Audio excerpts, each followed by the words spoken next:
first inning yesterday. Ooh. 1-1 pitch. Check swing. Off the glove of the catcher, Davis, and another run's going to score. It sounded like it hit Buxton's bat or him. It sure did, Greg, because you know what happened? It hit Byron Buxton's bat. Dorin, you are a football player. When someone hits you, it sounds like meat on meat, right? Yep. Whap, whap. When ball hits bat, it sounds not like that. And then the umpires got together. They had a powwow. They kibitzed about it, and they still got the thing wrong.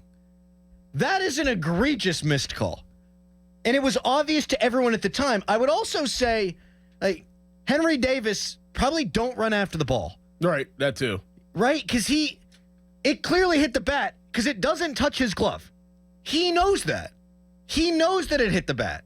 The replay has shown clear as day it hits the bat and scoots to the right to the point where it doesn't even nip his glove. He's got to sell it more. What he's got to do is, and it's tough in the heat of the moment, I would imagine, and Callas is a catcher, he can weigh in on this, but I would think we've seen Henry Davis do this 100 million times before. Put your hand back and reach for the next ball. Mm-hmm. Don't chase the ball down. Put your hand back, reach for the next ball so that the umpire goes, oh, okay. Do something like that. But when you chase the ball, it makes the umpire feel validated in his terrible call. Well, it also let Jared Jones be a part of the process too, because he sprinted to home plate to cover home plate.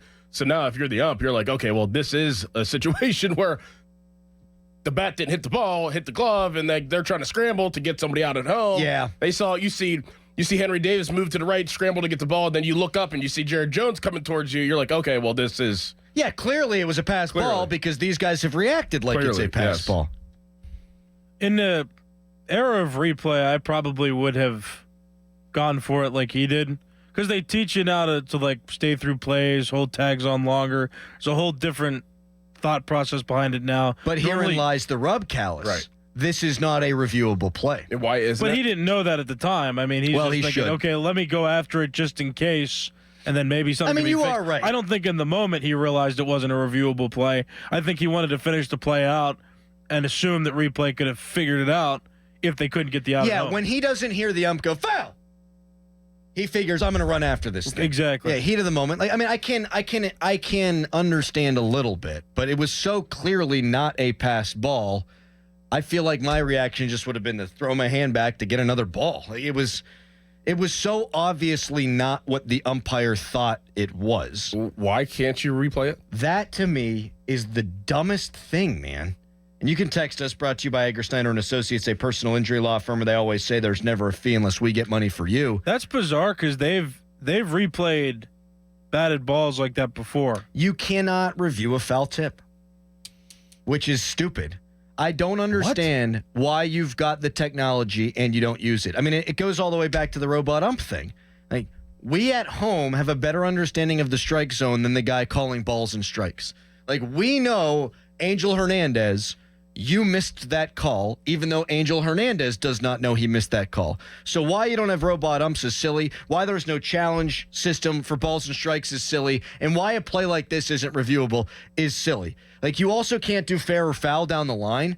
That makes no sense to me. How in the world do you have the technology where we can slow everything down to the nth degree?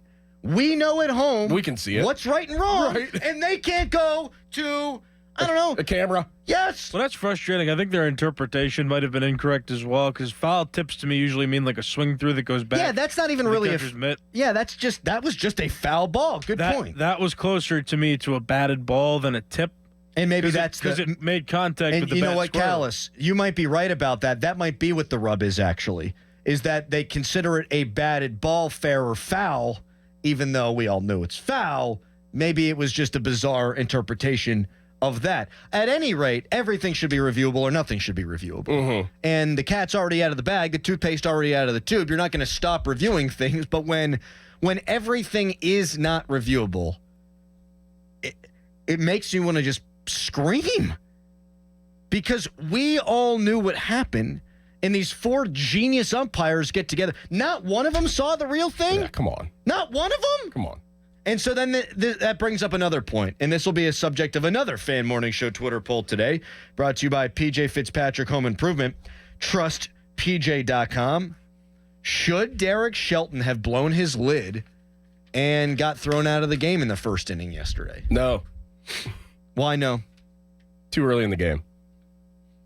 Have enough confidence in Jared Jones to figure it out.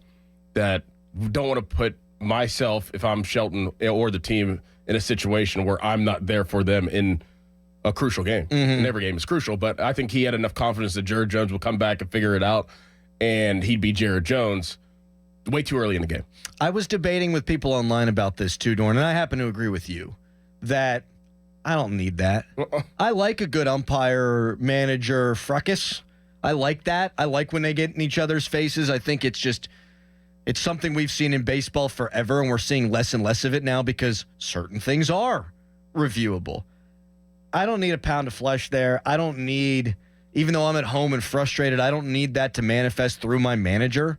But people seem to disagree that Twitter polls up. 90% of people say that Shelton should have raised hell. I was arguing with people on social media yesterday. I was arguing with my friends in a group chat via text who were saying the Pirates needed an emotional boost.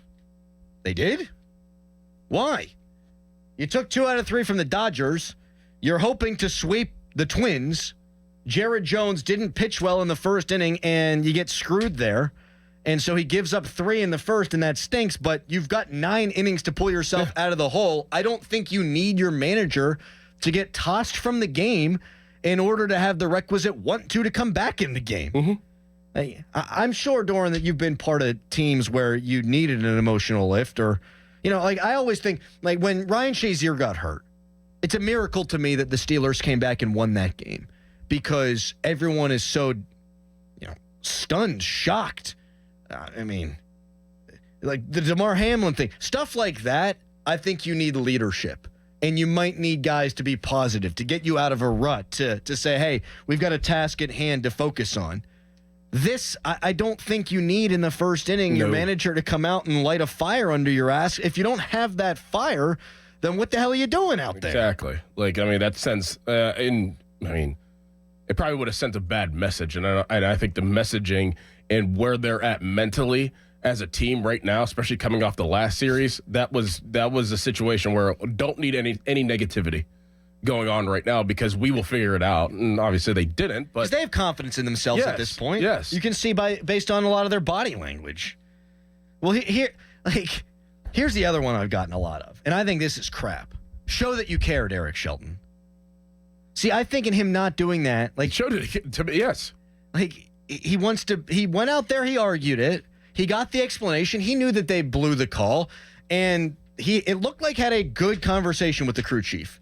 But I don't think he needs to pop his lid for the 26 guys in the dugout and bullpen to know that he cares. Yes, you're right.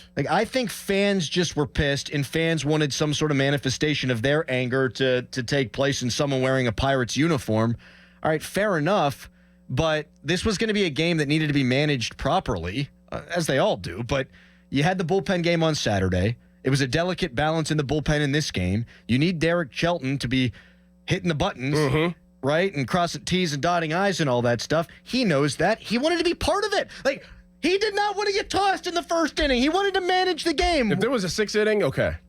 If it was a 5th, if it was later in the game, yeah, okay. I could see that because I'm with you. You have things set up. You set up your puzzle to put the puzzle pieces in place. Yes. And you could let it ride, and you can rely on Kelly to handle things from there, but not in the first inning. Well, and then that's a good point, because here's the other thing: if it's 3-3 in the 6th or 7th, and this happens, and it immediately puts you down what you think could be the game-deciding run, and you're pissed. Yeah.